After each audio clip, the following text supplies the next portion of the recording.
Hi, this is Jenny Walterman, and this is my Module 8 presentation about leading with a moral compass.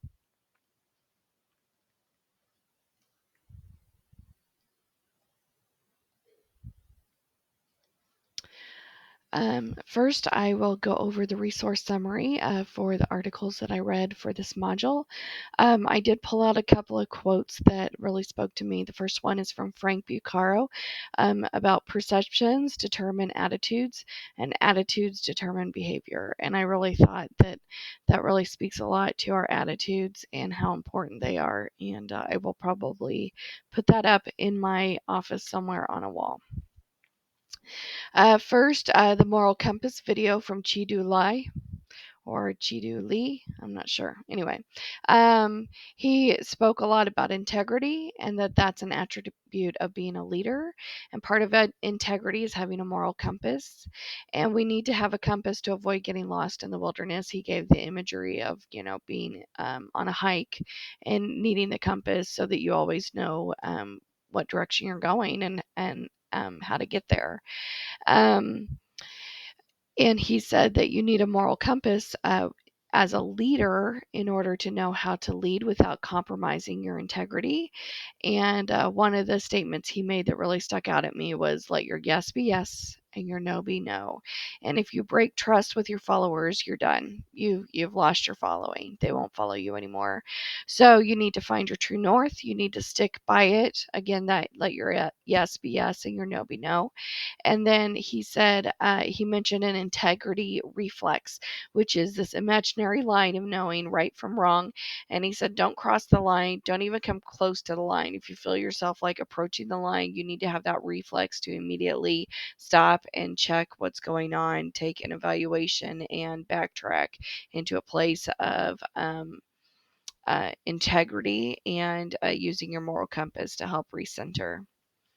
And then Frank Bucaro's video, having a moral compass, he said that moral compass is directed by values you were raised in. And he said, always, always, always put people first in your decision making. It's not about the process, it's about the people. And I thought that that was really good. And he said, respect individual dignity, respect the individual, and never equate a GPA with a student. And then treat everybody fairly. Be honest, determine what is negotiable and what is not negotiable, and you need to know what your values are and what you believe before you are faced with a decision. So kind of that you need to know what's not negotiable and know what your values are prior to be faced with ethical question marks, so that you know how you're going to handle it. You have that predetermined and laid out ahead of time.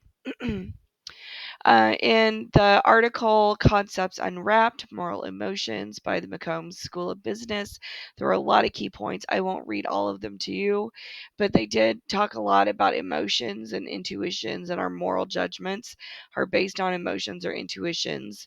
And this article said when reasoning a moral judgment, our brains have already made the decision instinctively. 90% of all brain decisions are made automatically and intuitively.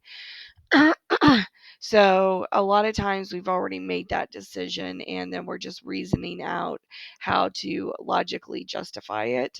Um, and then he talked about the different ways we interact with society and others in order to follow certain moral rules or values. Our self conscious is an emotion that motivates people to follow society's norms. And then he talked about all these other types of emotions, other condemning emotions, other praising emotions, other suffering emotions, and then talked about other suffering emotions, encourage people to help others in need. And empathy is the most important emotion in that regard. And human morality is firmly anchored in the social, emotional um, setting. And then racism in any form is a type of dehumanization and not worthy of moral emotions. And then he did have some caveats. The top three were that emotions are far from infallible, so you have to be careful about that.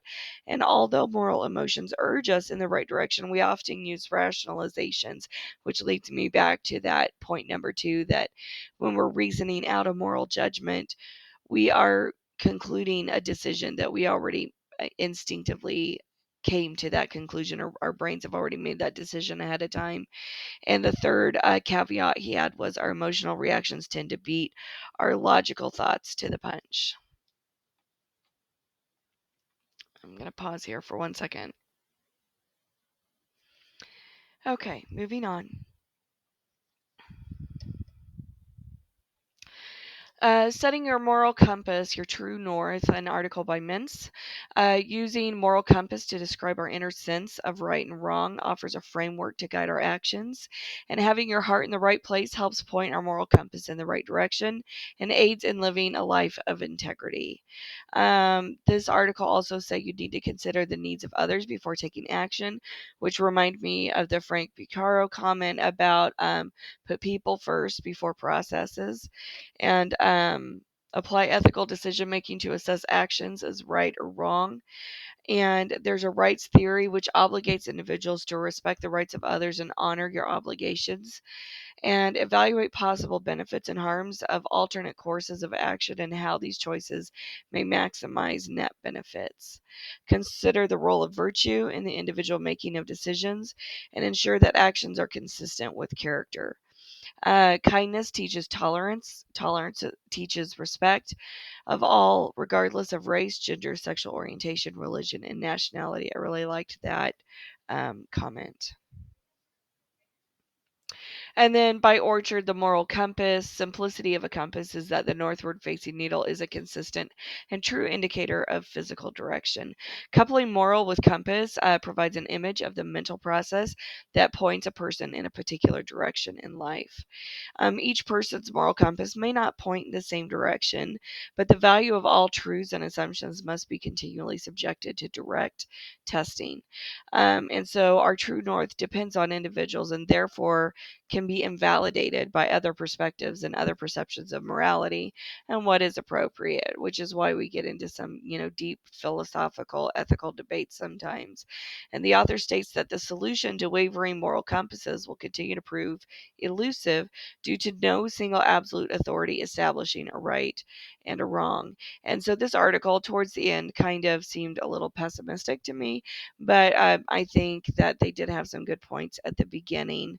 I think that maybe it's because I'm an educator and I feel that we need to be hopeful as educators and have hope in humanity, that I hope that the majority of humankind does find consistency or, um, mindedness with morality and ethical decisions and finding a moral compass that points in the same direction as others. What is a Moral Compass by Zitzman.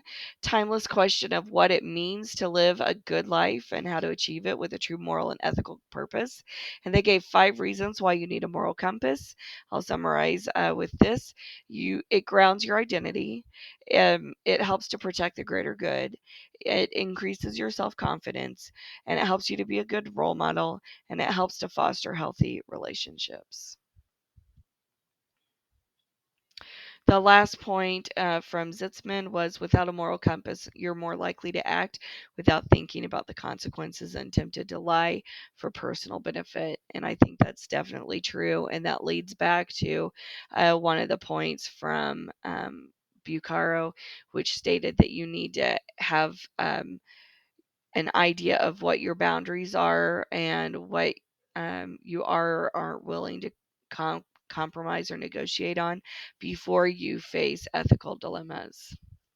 So, my moral compass is this image, and I am the pendulum. Okay, so my moral center is in the center here, and I feel like all of these guiding principles, honesty, having faith, integrity, my family, communication, having a growth mindset, stewardship of what I've been given, and stewardship of the items that I'm responsible for. So whether it's a building funds, students, that I'm being a good steward of what's been entrusted to me and taking care of myself, the self care, having service to others. And then down here towards the end, you'll see stress on either side, kind of angling downward. And I have my HALT triggers. And HALT is an acronym for hungry, angry, lonely, and tired. And many years ago, I had a friend who was in recovery who talked about HALT, and that was one of those things that I had to be very aware of. Am I hungry? Am I angry? Am I lonely? Am I tired? Because those could be triggers for um, making an unfortunate decision. And I think for me, for sure, I have to be aware of these four things. And if I am experiencing any one of those four, be careful about making any big decisions in my life. I'm going to pause and take a drink. I'm so sorry. See if that helps a little bit. Maybe not. Anyway, I have to be aware of those when making decisions. And if I do my pendulum does start to swing one way or another, I need to make sure I come back to my moral center and have my cycle of considerations around me of the things that impact how I make decisions, and be aware of the factors, the triggers that might impact a negative decision, and just be careful of making big decisions in that regard. These are my references. And then this is my addendum, which has my correlation and relevance. And I'll leave it here for a minute so you can pause and read that. I'll move that down a little bit so you can see all the words on my screen.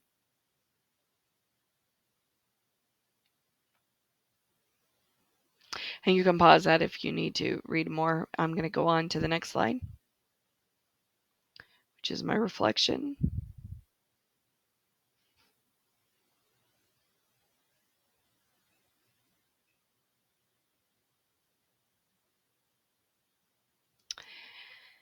And that's it. Thanks for watching.